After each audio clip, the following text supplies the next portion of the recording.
Friends, स्वागत है आप सभी का अपने यूट्यूब चैनल फ्यूचर पॉइंट में। तो दोस्तों, आज के इस वीडियो में मैं बताने वाला हूं बिहार बोर्ड मैट्रिक परीक्षा 2026 के लिए संस्कृत का ऐसे क्वेश्चन जो बिहार बोर्ड में बार बार पूछे जाते हैं। तो इस वीडियो को शुरू से अंत तक देखिएगा, इस वीडियो को कहीं से स्किप मत कीजिएगा और इस चैनल पर नए हैं तो चैनल को सब्सक्राइब कीजिएगा और वीडियो को लाइक जरूर कीजिएगा। तो चलिए स्टार्ट करते हैं आज का वीडियो। तो दोस्तों, यहाँ पे आपका पहला नंबर प्रश्न है, किसकी ख्याति सभी जगह गूंजने लगा। आपका क्वेश्चन है, किसकी ख्याति सभी जगह गूंजने लगा। तो याद रखिएगा, राम प्रवेश राम की ख्याति सभी जगह गूंजने लगा। यहाँ पे आपका ई ऑप्शन राइट आंसर होगा। चलिए अगला प्रश्न की ओर चलते हैं। तो दोस्तों, यहाँ पे आपका अगला प्रश्न है, आर्य समाज के संस्थापक कौन थे। आपका क्वेश्चन है, आर्य समाज के संस्थापक कौन थे। तो याद रखिएगा, स्वामी दयानंद थे। कौन थे? तो स्वामी दयानंद थे। यहाँ पे आपका सी ऑप्शन राइट आंसर होगा।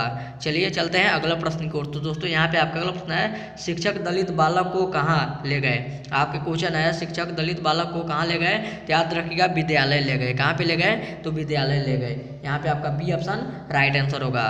चलिए अगला प्रश्न की ओर चलते हैं। तो दोस्तों, यहाँ पे आपका अगला प्रश्न है, समाज की गाड़ी किससे चलती है।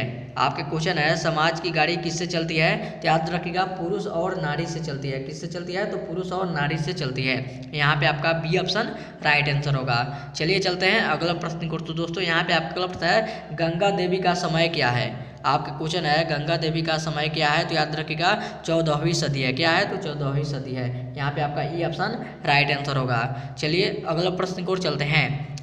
तो दोस्तों, यहाँ पे आपका अगला प्रश्न है, किससे पुरुष सभी जगह सुलभ होते हैं। आपका क्वेश्चन है, कैसे पुरुष सभी जगह सुलभ होते हैं। तो याद रखिएगा, प्रियवादी। यहाँ पे आपका सी ऑप्शन राइट आंसर होगा। चलिए अगला प्रश्न की ओर चलते हैं। तो दोस्तों, यहाँ पे आपका अगला प्रश्न है, सत्यार्थ प्रकाश नामक ग्रंथ को किस भाषा में रचना किया। आपका क्वेश्चन है, सत्यार्थ प्रकाश नामक ग्रंथ को किस भाषा में रचना किया। तो याद रखिएगा, किस भाषा में रचना किया। तो हिंदी भाषा में रचना किया। यहाँ पे आपका ई ऑप्शन राइट आंसर होगा। चलिए अगला प्रश्न की ओर चलते हैं। तो दोस्तों, यहाँ पे आपका अगला प्रश्न है, आर्य समाज की स्थापना किस नगर में किया। आपका क्वेश्चन है, आर्य समाज की स्थापना किस नगर में किया। तो याद रखिएगा, मुंबई नगर में किया। यहाँ पे आपका डी ऑप्शन राइट आंसर होगा। चलिए अगला प्रश्न की ओर चलते हैं। तो दोस्तों, यहाँ पे आपका अगला प्रश्न है, लक्ष्मी किस प्रकार के व्यक्ति के पास आती है।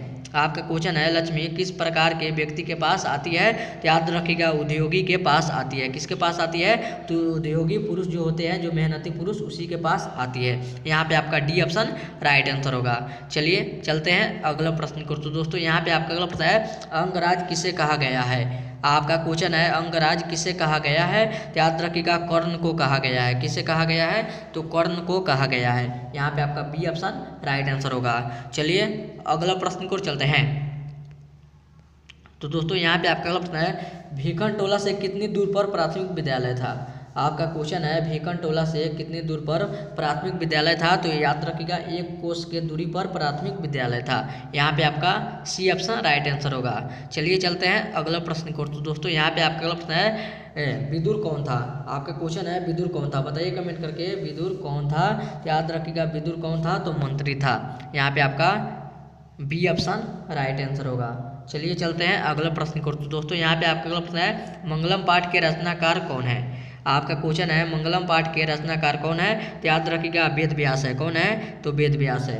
यहाँ पे आपका डी ऑप्शन राइट आंसर होगा। चलिए चलते हैं अगला प्रश्न को। तो दोस्तों, यहाँ पे आपका अगला प्रश्न है, किसका नाम मूल शंकर था। आपका क्वेश्चन है, किसका नाम मूल शंकर था। तो याद रखिएगा, किसका नाम मूल शंकर था। बताइए कमेंट करके, किसका नाम मूल शंकर था। तो याद रखिएगा, स्वामी दयानंद का नाम मूल शंकर था। यहाँ पे आपका सी ऑप्शन राइट आंसर होगा। चलिए चलते हैं अगला प्रश्न को। तो दोस्तों, यहाँ पे आपका अगला प्रश्न है, आर्य समाज की स्थापना किस ईस्वी में हुआ। आपके क्वेश्चन है, आर्य समाज की स्थापना किस ईस्वी में हुआ। तो याद रखिएगा, आर्य समाज की स्थापना किस ईस्वी में हुआ था। तो 1875 ईस्वी में हुआ था। यहाँ पे आपका ई ऑप्शन राइट आंसर होगा। चलिए अगला प्रश्न को चलते हैं। तो दोस्तों, यहाँ पे आपका अगला प्रश्न है, किस गाँव में निर्धन लोग रहते थे।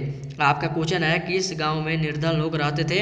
याद रखिएगा, भीखन टोला गांव में निर्धन लोग रहते थे। और भीखन टोला कहाँ था। तो अपने बिहार में था। यहाँ पे आपका बी ऑप्शन राइट आंसर होगा। चलिए चलते हैं अगला प्रश्न को। तो दोस्तों, यहाँ पे आपका अगला प्रश्न है, उपनिषद के रचनाकार कौन है। आपका क्वेश्चन है उपनिषद के रचनाकार कौन है, तो याद रखिएगा वेद व्यास है। कौन है, तो वेद व्यास है। यहाँ पे आपका सी ऑप्शन राइट आंसर होगा।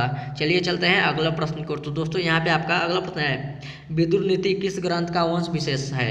आपके क्वेश्चन है विदुर नीति किस ग्रंथ का वंश विशेष है, तो याद रखिएगा महाभारत का है। किसका है, तो महाभारत का है। यहाँ पे आपका बी ऑप्शन राइट आंसर होगा।